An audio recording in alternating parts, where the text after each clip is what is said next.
반갑습니다. 물리치료사 이문환입니다. 우리가 하루에 물을 얼마만큼 먹어야 되느냐라고 하는 건데요. 한때 의사들이 나와가지고 하루에 1.5리터 페트병 정도의 물을 먹어라, 어떤 사람이 2리터를 먹어라, 뭐 이런 이야기들을 많이 했는데, 모든 질환을 이제 근육으로 바라보고 있는 물리치료사인 제 입장에서는 그 말이 너무 황당무계하다라는 것이었습니다. 요즘도 물을 하루에 1.5리터, 2리터씩 먹고 있는 사람들이 있는지는 모르겠는데, 항상 물통을 들고 다니면서 수시로 갈증이 나지 않음에도 불구하고 물을 먹어대는 사람이 있는지는 잘 모르겠습니다만은, 상당하게 거지없죠.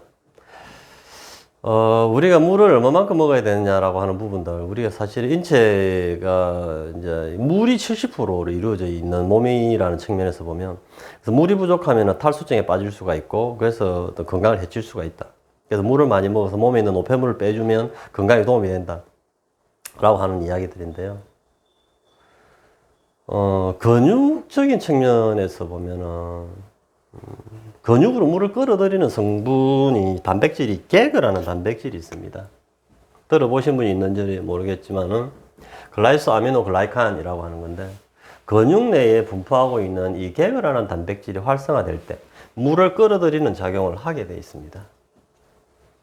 실제로 근육을 만져보면 그죠? 물이 들어가 있는 것처럼 신축력이 있죠. 말랑말랑한 느낌이 듭니다. 그것이 이제 건강한 근육들이거든요. 근데 근육에서 이제 물이 빠져나가게 되면 이제 근육이 갖고 있는 탄력성이라고 하죠. extensibility. 탄력성이 떨어지게 되면서 딱딱해지게 됩니다. 그걸 근육들이 관절을 가로지르고 있기 때문에 관절의 유연성이 이제 떨어지게 되는 것이고, 그 상태에서 어떤 액션을 취하게 된다면 염증이 생기거나, 심할 경우에는 뼈를 물고 떨어지는 아불전 프랙처 또는 힘줄이 떨어지는 이런 손상이 오게 되게 되는데요. 이렇게 이제 근육이 이제 굳어 있는 사람이 하루에 물을 1.5리터, 2리터씩 계속 마신다고 했을 때, 그 근육이 물을 머금게 되고, 실제로 그 환자의 몸은 건강한 몸처럼 말랑말랑하게 변할까라고 하는 것인데요. 불가능합니다. 근육은 스트레칭이나 이완 또는 손으로 풀지 않는 상태에서, 풀어서 말랑말랑하게 해주지 않는 상태에서는 이 게그라는 단백질이 활성화되지 않고, 아무리 하루에 1.5리터가 아니라 10리터를 틀어붓는다 하더라도 오줌으로 다 배출이 될 뿐이지 이 물이 근육 안으로 파고 들어가지 못한다는 것입니다. 인체에는 연기 평형을 맞추기 위해서 오줌은 밖으로 내보내고 다시 염기는 다시 몸 안으로 이렇게 다시 백시키는 작용을 하게 되는데, 우리 인체에 물이 부족하면 갈증이라고 하는 사인을 보내게 되어 있습니다. 그때 물을 섭취를 하면 되는 것이지, 인위적으로 뇌가 명령을 내리지 않고 있음에도 불구하고 인위적으로 계속 물을 마신다면 그것이 몸에 어떤 유해성은, 어떤 해악을 미치는지 잘 모르겠지만, 이득은 놔두고 차치하고라도 무슨 해악을 미치는지 잘 모르겠지만 일단은 다 오줌으로 배출되어 갈 뿐이다 라는 것이 제 생각입니다. 저는 이제 몸이 반응하는 거에 충실히 따라야 된다라고 하는 입장이에요. 통증이 오면 뇌가 통증을 감지를 하게 되고 통증 사인을 우리가 인식을 하게 되어 있습니다.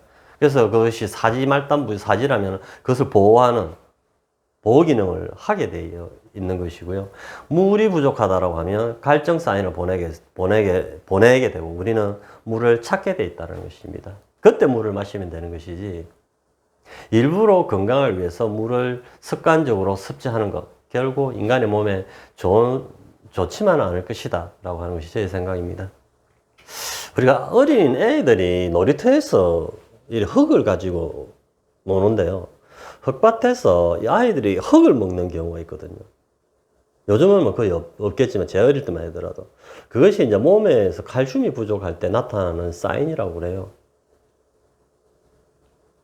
그래서 몸이 요구할 때 넣어주면 되는 것이지, 일부러 물이 부족하겠지라고 넣고, 칼슘이 부족하겠지 하고 또 넣고, 또 뭐 비타민이 부족해야 하겠지 하고 넣고, 이런 식으로 건강을 챙겨서는 안 된다 라는 것이 제 생각입니다.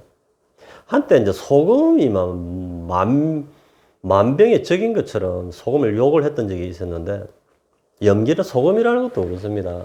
연기 평형을 맞추기 위해서는 몸 체내에 어느 정도의 소금이 필요한데, 활동량이 많은 사람들은 음식을 짜게 먹습니다. 근데 그거는 운동을 하지 않는 우리한테 짠 것이지 그 사람한테는 입맛이 딱 맞는 거예요. 우리는 입맛에 맞다라고 하는 그 음식이 운동을 하는 스포츠나 이런 땀을 많이 흘리시는 분들은 너무 싱겁다라고 표현하거든요. 이 싱거움을 어떻게 먹냐고 합니다. 우리는 이 소태같이 짠 걸 어떻게 먹냐고. 그래서 각자의 몸에 맞춰서 물을 흡수하고 소금을 흡수하고 단백질을 챙겨주고 하면 되는 것들이지 인위적으로 짜게 먹으면 안 된다라고 해가지고 모든 음식들을 이래서 소금을 빼려고 하려고 했던 그 전문가라고 하는 그분들 요즘도 뭐 그분들 어떻게 지내는지 참 궁금하긴 한데 그 소금이라는 것도 그렇습니다.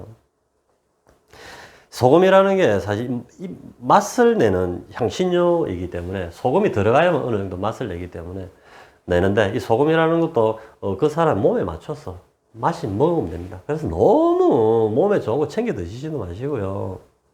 또 대신에 몸이 반응하는 것을 너무 방치해서도 안 된다. 젊다고 또는 내가 운동을 많이 하니까 건강하니까 뭐 그 뇌에서 보내는 사인들을 대수롭지 않게 여기다가는 나중에는 큰 병으로 이어질 수밖에 없다. 그래서 너무 조급해 하지도 말고 또 너무 넘치지도 말고 내가 보내는 그 사인에 맞게 갈증이 나면 물을 마시면 되고요.